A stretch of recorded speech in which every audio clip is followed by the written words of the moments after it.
மதுரையில் நடைபெற்ற முன்னாள் படை வீரர்களின் ஓய்வூதிய குறை தீர்க்கும் முகாமில் ஏராளமான வீரர்கள் பங்கேற்று தங்களது கோரிக்கைகளை எடுத்துரைத்தனர்.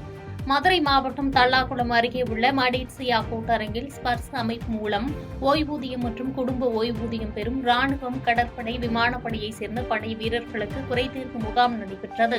சென்னை பாதுகாப்பு கணக்குகள் கட்டுப்பாட்டாளர் ஜெயசீலன் தலைமையில் நடைபெற்ற இந்த முகாமில் பல ராணுவ உயர் அதிகாரிகள் கலந்து கொண்டனர்.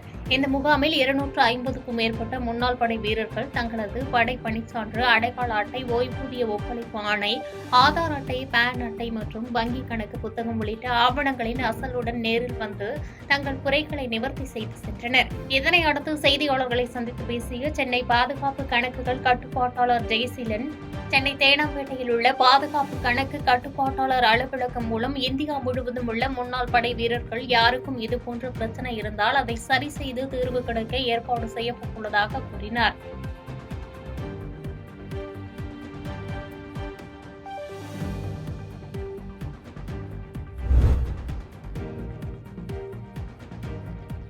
மாநிலத்தின் அனைத்து பகுதிகளிலும் பொறுப்பாளர்களை நியமித்து காங்கிரஸை திமுகவினர் பலவீனப்படுத்துவதாக காங்கிரஸ் மாநில பொதுக்குழு உறுப்பினர் குலாம் நபி குற்றச்சாட்டு தெரிவித்துள்ளார்.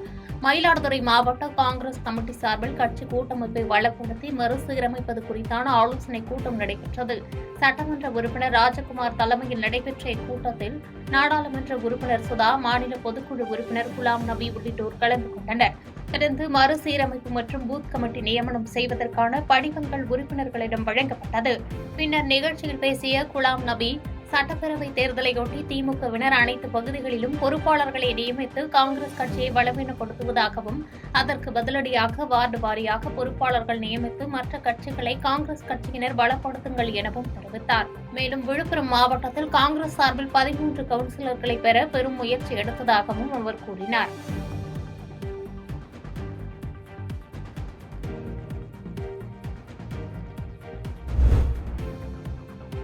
சேலம் அருகே கல்லூரி மாணவன் கார் ஓட்டி பழகிய போது நீர்ப்பாசன வாய்க்காலில் கார் கவிழ்ந்து விபத்துக்குள்ளான சம்பவம் பரபரப்பை ஏற்படுத்தியுள்ளது.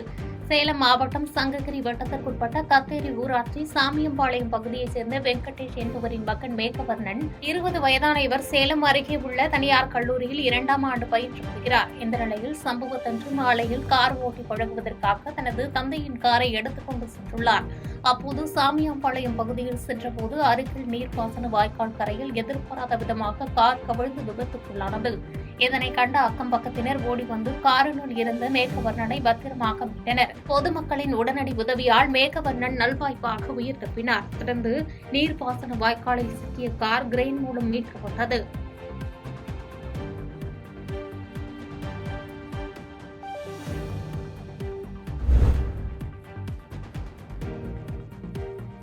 கள்ளக்குறிச்சி அருகே விவசாய நிலத்திற்கு செல்லும் நீரோடையை தனிநபர்கள் ஆக்கிரமிப்பு செய்திருப்பதால் விளைநிலங்கள் பாதிக்கப்பட்டுள்ளதாக விவசாயிகள் வேதனை தெரிவித்துள்ளனர். கள்ளக்குறிச்சி மாவட்டம் கச்சராபாளையம் அருகே உள்ள மண்மலை பகுதியில் வசிக்கும் விவசாயிகள் சூசை நகர், கரடிசித்தூர் எல்லை, மண்மலை எல்லை உள்ளிட்ட பகுதிகளில் 2000க்கும் மேற்பட்ட ஏக்கரில் விவசாய பணிகளை செய்து வருகின்றனர். இந்த விவசாய நிலங்களுக்கு கோமுகி அணையிலிருந்து ஓடைகளின் வழியாக நீர்ப்பாசனம் செய்யப்படுகிறது. இந்த நிலையில் இப்பகுதியில் உள்ள 4 நீரோடைகளை தனிநபர்கள் ஆக்கிரமிப்பு செய்து விவசாய பணிகளை மேற்கொண்டு வருவதாக அப்பகுதி விவசாயிகள் குற்றம் சாட்டியுள்ளனர். 1 கிலோமீட்டர் தூரம் வரை இந்த ஆக்கிரமிப்பு செய்யப்பட்டிருப்பதால் பொது போக்குவரத்தும் பாதிக்கப்பட்டுள்ளதாக அவர்கள் குற்றம் சாட்டியுள்ளனர். இதனால் வடக்கணந்தல் பகுதியில் உள்ள சுகாதார மருத்துவமனைக்கு செல்வதற்கு பதிலாக சுமார் 10 கிலோமீட்டர் தூரம் சுற்றி சென்று மருத்துவமனைக்கு செல்லும் அவலநிலை ஏற்பட்டுள்ளதாகவும் அவர்கள் வேதனை தெரிவித்துள்ளனர். எனவே விளைநிலங்களை கருத்தில் கொண்டும் நீர்நிலை ஆக்கிரமிப்புகளை அகற்ற நடவடிக்கை மேற்கொள்ள வேண்டும் என விவசாயிகள் கோரிக்கை விடுத்துள்ளனர்.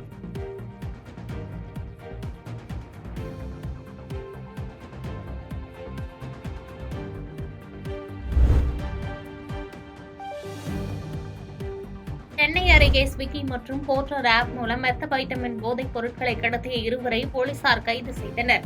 சென்னையில் மெத்தபைட்டமின் உள்ளிட்ட போதைப் பொருட்கள் கடத்தப்படுவதாக போலீசாருக்கு ரகசிய தகவல் கிடைத்தது. அதன்படி மவுண்ட் ரோடு பள்ளிவாசல் பகுதியில் வடக்கு கடற்கரை துணை ஆணையரின் உத்தரவின் பேரில் தனிப்படை அமைத்து போலீசார் சோதனையில் ஈடுபட்டனர்.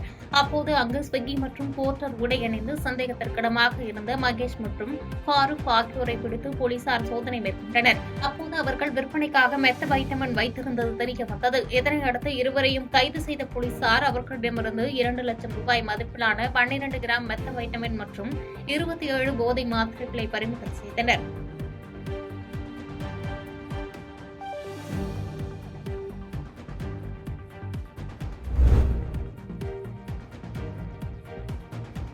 சேலம் ஓமலூர் அருகே திட்ட மதிப்பின்படி ஒதுக்கீடு செய்யப்பட்ட தொகைக்கேற்ப அகலமான சாலை அமைக்க வேண்டும் என விடுதலை சிறுத்தைகள் கட்சி நிர்வாகிகள் கோரிக்கை விடுத்துள்ளனர். சேலம் மாவட்டம் ஓமலூர் ஒன்றியத்திற்குட்பட்ட கருப்பணம்பட்டி நெடுஞ்சாலையிலிருந்து ஊஞ்சக்காடு செல்லும் தார் சாலை பழுதடைந்து காணப்பட்டது. இதற்காக முதலமைச்சர் ஊரக சாலை மேம்பாட்டு திட்டத்தின் கீழ் 66 லட்சம் ரூபாய் மதிப்பீட்டில் சாலையை அகலப்படுத்துவதற்கான பணிகள் தொடங்கப்பட்டது. எனினும் 35 அடி அளவாக சாலை குறுக்களாகவும் தரமின்றியும் அமைப்பதாக கிராம மக்கள் குற்றம் சாட்டினர். இதனையடுத்து கிராம மக்களுக்கு ஆதரவாக விடுதலை சிறுத்தைகள் கட்சியினர் போராட்டத்தில் ஈடுபட்டனர். அப்போது அரசின் உத்தரவின்படி முறையாக சாலை அமைக்க வேண்டும் எனவும் அங்குள்ள ஆக்கிரமிப்புகளை அகற்றி அகலமான தரமான சாலை அமைக்க மாவட்ட ஆட்சியர் நடவடிக்கை மேற்கொள்ள வேண்டும் எனவும் அவர்கள் கோரிக்கை விடுத்துள்ளனர். முதலில் ஆக்கிரமிப்புகளை அகற்றி பிறகு சாலை வசதி செய்தால் பொதுமக்களுக்கு நன்றாக இருக்கும். இந்த சாலையானது தரம் தாழ்ந்து இருக்கிறது. காங்கிரீட் 12 சென்டிமீட்டர் இருக்க வேண்டும். இங்கு ஏனோதானான் என்று மண்களை வாரிக்கொண்டு ஏதோ குப்பை காற்றுக்கு விவசாய காற்றுக்கு எருது இறப்பதை போல இறைத்துக் கொண்டு நாங்களும் ரோடு போட்டு தருகிறோம் என்ற ஒரு அச்சத்தோடு மெத்தன போக்கோடு செயல்பட்டு வருகிறார்கள் இந்த ஒப்பந்ததாரர்கள்.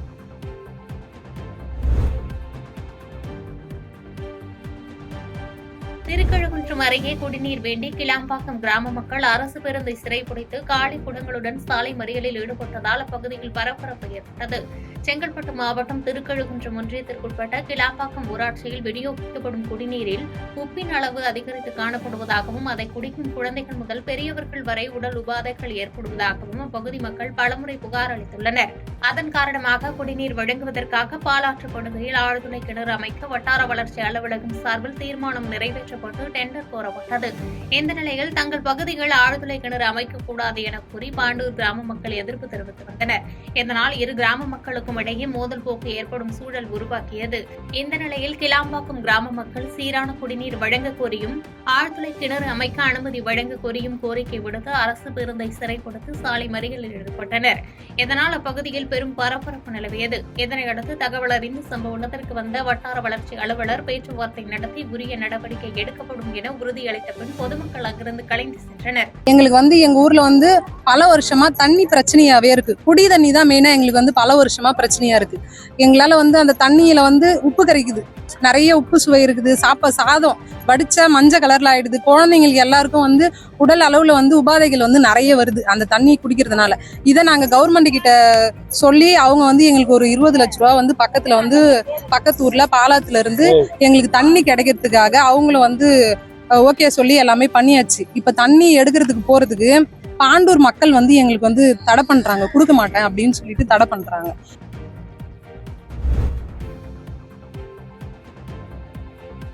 தேனி சுற்றுவட்டார பகுதிகளில் பெய்து வரும் தொடர் மழையால் மானாவாரி விவசாயம் அதிகளவு விளைச்சல் அடைந்துள்ளதாக விவசாயிகள் மகிழ்ச்சி அடைந்துள்ளனர். தேனி மாவட்டம் பெரியகுளத்தை அடுத்த சுற்றுவட்டார பகுதிகளான லட்சுமிபுரம், வடப்புதுப்பட்டி, காமக்கப்பட்டி, ஜல்லிப்பட்டி, சில்வார்பட்டி உள்ளிட்ட பகுதிகளில் உள்ள மானாவாரி நிலங்களில் பருவமழை காலத்தையொட்டி வெள்ளை சோளம், இரும்பு சோளம், எள், பச்சைப்பயிறு, தட்டைப்பயிர், கேப்பை உள்ளிட்ட தானியங்களை விவசாயிகள் அதிக அளவில் பயிரிட்டனர். இந்நிலையில் அதிக அளவு பருவமழை பெய்ததால் வெள்ளை சோளம் நன்கு விளைச்சல் அடைந்து அறுவடைக்கு தயாராகியுள்ளது. அறுவடை செய்ய 15 முதல் 20 நாட்களே உள்ள நிலையில் இந்த ஆண்டு நல்ல மகசூலுடன் நல்ல விலையும் கிடைக்கும் எனவும் மானாவாரி விவசாயிகள் பெரும் மகிழ்ச்சி அடைந்துள்ளனர்.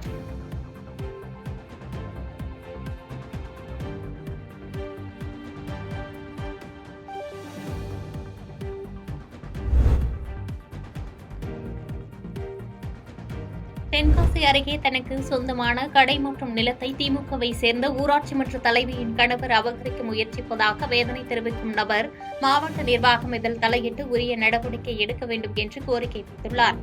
தென்காசி மாவட்டம் கடம்பன்குளம் கீழத்தெரு பகுதியைச் சேர்ந்த முருகையா சேர்ந்தவரம் பகுதியில் உள்ள தனக்கு சொந்தமான இடத்தில் 2 கடைகள் கட்டியுள்ளார். அந்த நிலத்திற்கு சொந்தமான ஆவணங்கள் அனைத்தும் முருகையாவிடம் உள்ள நிலையில் அந்த இடமானது இந்து அறநிலையத்துறைக்கு சொந்தமான இடம் என்று நிர்வாகிகள் இடையூறு செய்ததன் காரணமாக தென்காசி ஒருங்கிணைந்த நீதிமன்றத்தில் வழக்கு தொடரப்பட்டு நிலுவையில் உள்ளது. இந்நிலையில் அதே பகுதியைச் சேர்ந்த விவேகானந்தன் மற்றும் திமுகவை சேர்ந்த ஊராட்சி மன்ற தலைவியின் கணவர் ரவி என்பவர் முருகையா கடையின் பூட்டை உடைத்து பொருட்களை எடுத்துக் கொண்டதோடு கடையை ஆக்கிரமிப்பு செய்யும் முயற்சியில் ஈடுபட்டு வருவதாக வேதனை தெரிவிக்கும் முருகையா இது தொடர்பாக உரிய நடவடிக்கை எடுக்க வேண்டும் என மாவட்ட நிர்வாகத்திற்கு கோரிக்கை வைத்துள்ளார்.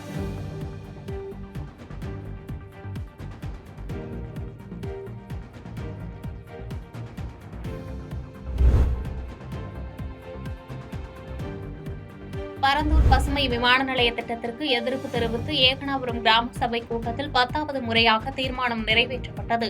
காஞ்சிபுரம் அடுத்த பரந்தூர், ஏகனாபுரம், நெல்வாய் உள்ளிட்ட 13 கிராமங்களை உள்ளடக்கி 2வது பசுமை விமான நிலையம் அமைக்க மத்திய மாநில அரசுகள் அறிவிப்பு வெளியிட்டு அதற்கான நில எடுப்பு பணிகளையும் துவக்கியது. இதன் அறிவிப்பு வெளியான நாள் முதலே தங்களது எதிர்ப்புகளை தெரிவித்து ஏகனாபுரம் உள்ளிட்ட கிராம பொதுமக்கள் தொடர் போராட்டத்தில் கடந்த 852 நாட்களாக இரவு நேர கண்டன ஆர்ப்பாட்டத்தில் ஈடுபட்டு வருகின்றனர். இந்நிலையில் உள்ளாட்சி தினத்தை முன்னிட்டு ஏகனாபுரம் கிராம ஊராட்சியில் நடைபெற்ற கிராம சபை கூட்டத்தில் விமான நிலைய திட்டத்தால் விவசாயிகள், குடியிருப்புகள் என அனைவரின் வாழ்வாதாரமும் கேள்விக்குறியாகும் என்று எதிர்ப்பு தெரிவித்து ஏகனாபுரம் கிராம சபை கூட்டத்தில் 10வது முறையாக தீர்மானம் நிறைவேற்றப்பட்டது.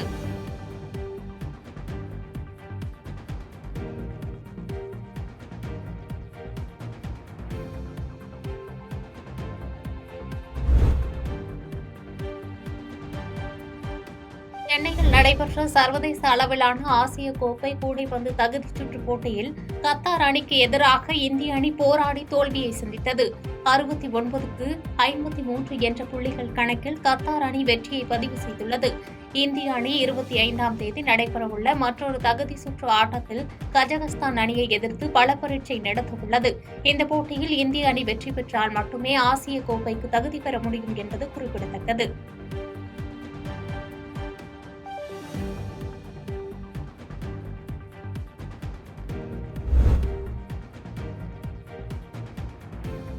உள்ளாட்சி தின விழாவை முன்னிட்டு வாராப்பூர் ஊராட்சியில் சிறப்பு கிராம சபை கூட்டம் மாவட்ட ஆட்சித்தலைவர் தலைமையில் நடைபெற்றது. புதுக்கோட்டை மாவட்டம் வாராப்பூர் ஊராட்சியில் உள்ளாட்சி தின விழாவை முன்னிட்டு கிராம சபை கூட்டம் ஊராட்சி மன்ற தலைவர் சதீஷ்குமார் ஏற்பாட்டில் நடைபெற்றது. இதில் சிறப்பு அழைப்பாளராக மாவட்ட ஆட்சித்தலைவர் அருணா கலந்து கொண்டார். அதனைத் தொடர்ந்து புதுக்கோட்டை சட்டமன்ற உறுப்பினர் மருத்துவர் வை. முத்துராஜா முன்னிலை வகித்து சிறப்புரையாற்றினார். தொடர்ந்து ஊராட்சி மன்றத்தில் சிறப்பாக பணியாற்றியவர்களுக்கு மாவட்ட ஆட்சித்தலைவர் சால்வை அணிவித்தும் சான்றிதழ் வழங்கியும் பாராட்டினார்.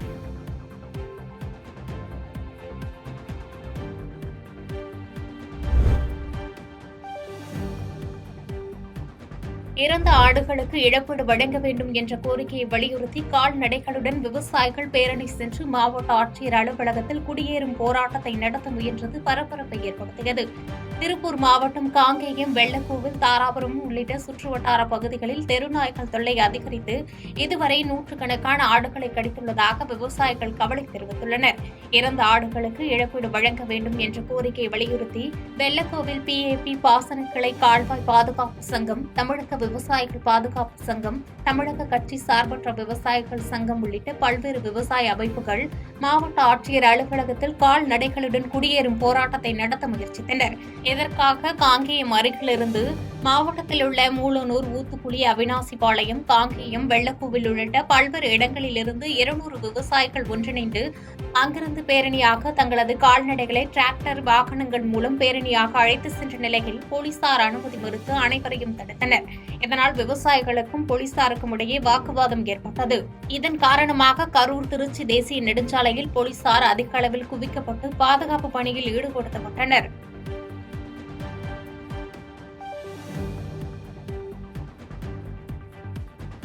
பாதகம் செய்பவரை கண்டால் நாம் பயங்கொள்ளலாகாது பாப்பா.